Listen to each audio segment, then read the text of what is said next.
প্রশান্ত ও Atlantic মহাসাগরকে সংযোগ করেছে Panama খাল। সেই খাল দিয়ে জাহাজে করে পণ্য পরিবহন করে যুক্তরাষ্ট্র। তবে যুক্তরাষ্ট্রের জাহাজগুলো থেকে অন্যায্য ফি আদায় করা হয় বলে অভিযোগ করেছেন নবনির্বাচিত মার্কিন প্রেসিডেন্ট ডোনাল্ড ট্রাম্প, যার তীব্র নিন্দা জানিয়ে খালটি নিজেদের দখলে নেয়ার হুমকি দিয়েছেন তিনি। এএফপির সম্প্রতি এক প্রতিবেদনে বলা হয়েছে, এই চ্যানেল ব্যবহার করে আটলান্টিক ও প্রশান্ত মহাসাগরে মালামাল পরিবহনের ক্ষেত্রে চীনের প্রভাব বাড়ছে, যা যুক্তরাষ্ট্রের স্বার্থবিরোধী ও ভয়ের কারণ বলেও উল্লেখ করেন ট্রাম্প।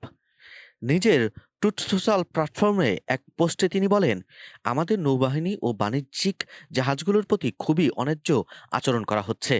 পানামা কর্তৃপক্ষের নির্ধারিত করা ফি হাস্যকর। আমাদের দেশের সঙ্গে এমন প্রতারণা খুব শীঘ্রই বন্ধ হবে। ১৯১৪ সালে পানামা খালের কাজ শেষ করে যুক্তরাষ্ট্র। ১৯৭৭ সালে আমেরিকা পানামার কাছে এটি ফিরিয়ে দেয় মার্কিন প্রেসিডেন্ট জিমি কার্টারের স্বাক্ষরিত একটি চুক্তির মাধ্যমে। ১৯৯৯ সালে এই খালের পুরো নিয়ন্ত্রণ পায় পানামা। ডোনাল্ড ট্রাম্প তার পোস্টে বলেন, পানামাকে নিজেদের মতো করে এটিকে পরিচালনা করতে হবে। চীন নয় বা অন্য কেউ তা করবে না। আমরা কখনোই এটিকে ভুল হাতে পড়তে দিতে পারি না এবং তা দেবও না।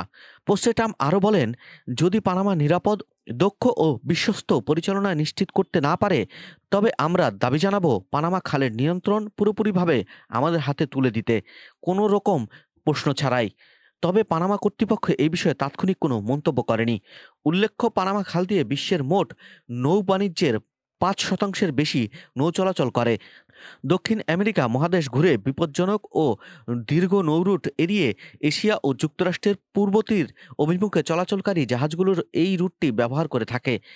এই নৌ প্যাসেজটি বেশি ব্যবহার করে যুক্তরাষ্ট্র, চীন, জাপান ও দক্ষিণ কোরিয়া। গত অর্থবছরে পানামা খাল কর্তৃপক্ষ এখান থেকে $৫০০ কোটি বেশি রাজস্ব আয় করেছে।